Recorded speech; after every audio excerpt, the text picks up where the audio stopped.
Let's discuss replacing the EGR valve on a Honda 3.5 liter. This example is on a 2001 Honda Odyssey. Now the EGR valve itself is not too difficult to access. We can remove the electrical connector on the top here, and then there's two 12mm nuts which can be accessed with an end wrench, and we can change out the EGR valve. Now our new EGR valve comes with several updates. It's got improved contacts inside and better corrosion resistance inside the pintle here where carbon typically builds up. This also comes equipped with a gasket, so you're ready to bolt the new one on. But a lot of these vehicles have issues in the EGR system that are not related to the valve itself. So we're going to replace the valve, but also there's some carbon buildup issues on these particular vehicles that occur inside the intake manifold. And so we've got an updated kit here, and the fix is to go inside the intake manifold and clean out the carbon buildup. We're going to drill out the passageway and install this stainless steel sleeve to prevent carbon buildup from reoccurring. So what we've got here is a kit with a stepped drill bit, the sleeve, and also a punch to help us install it here. And the kit comes with a throttle body gasket and EGR gasket as well.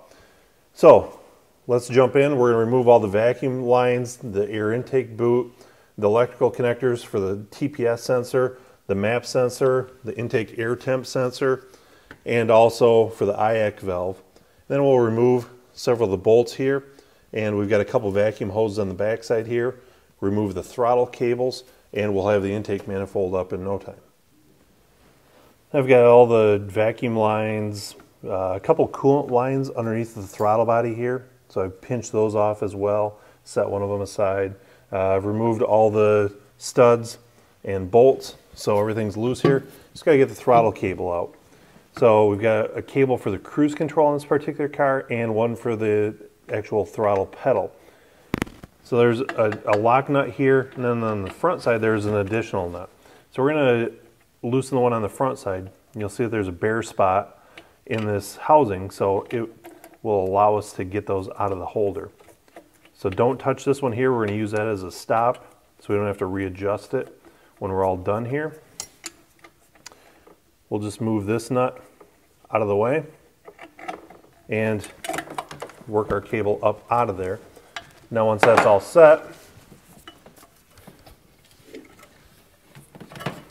we can move it over here, line up the cable to the recess spot, and we're ready to remove the intake manifold. Now the intake manifold is off the vehicle. You can see that EGR passageway here, and it's full of carbon.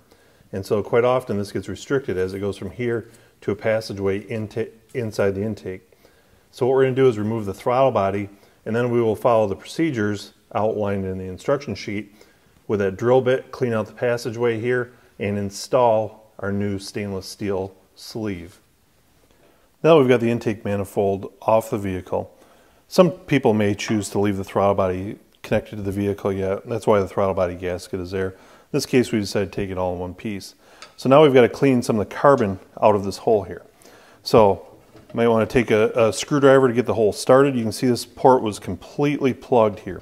And so we can work it around with a screwdriver here, and then we are going to take the drill bit supplied here and gently by hand work it through there and clean a lot of this carbon out just by hand. We don't want to hook up the drill yet and get too carried away here and start cleaning this out and drill unnecessarily into different passages. So you can see now I've got the drill bit to fit all the way through, worked out a lot of that carbon there. And so we've cleaned the passageway. Now it's time to hook it up to the drill and do a little bit of drilling here. Now we've put some tape over the intake ports so that the drill chips do not fall in there. We've also coated the special supplied drill bit with clean motor oil to help guide the drill and also to help catch any pieces. So it's a stepped fit. We're going to just gently let it go through here.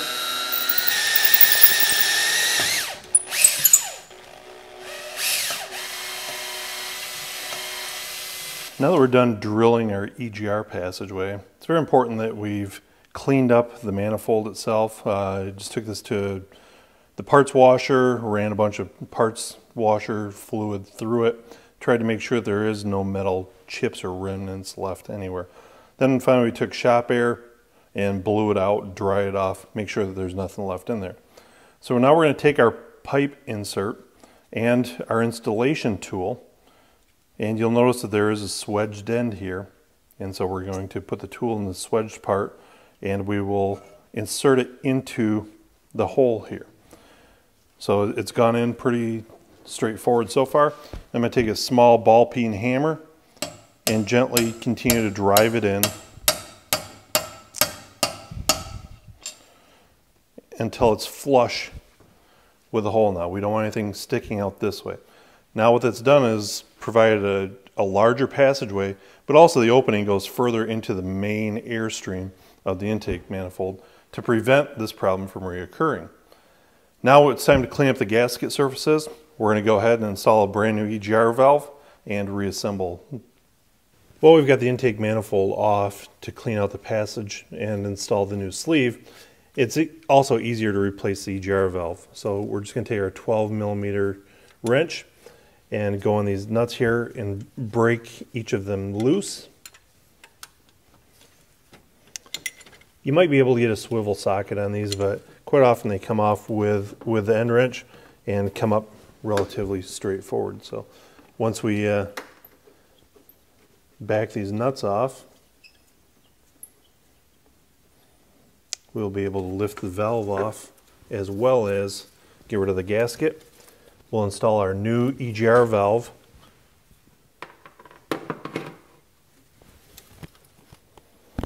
Now we've got the nuts off of these studs, we can remove our old valve, also remove our old gasket here.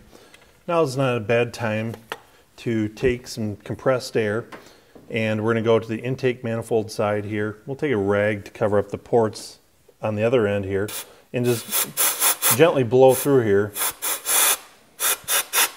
to clean any bits of carbon or debris that may be in there. Once that's all cleaned up, we're going to clean up our gasket surface here. We'll take the new gasket that was supplied with the new EGR valve,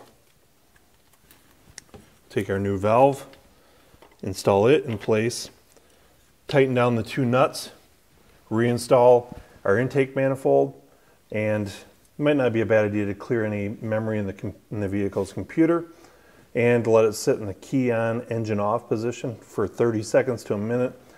Let it learn the new position of the valve and the vehicle should be good to go. You've now installed your new EGR valve and also clean the passageways to prevent any future contamination.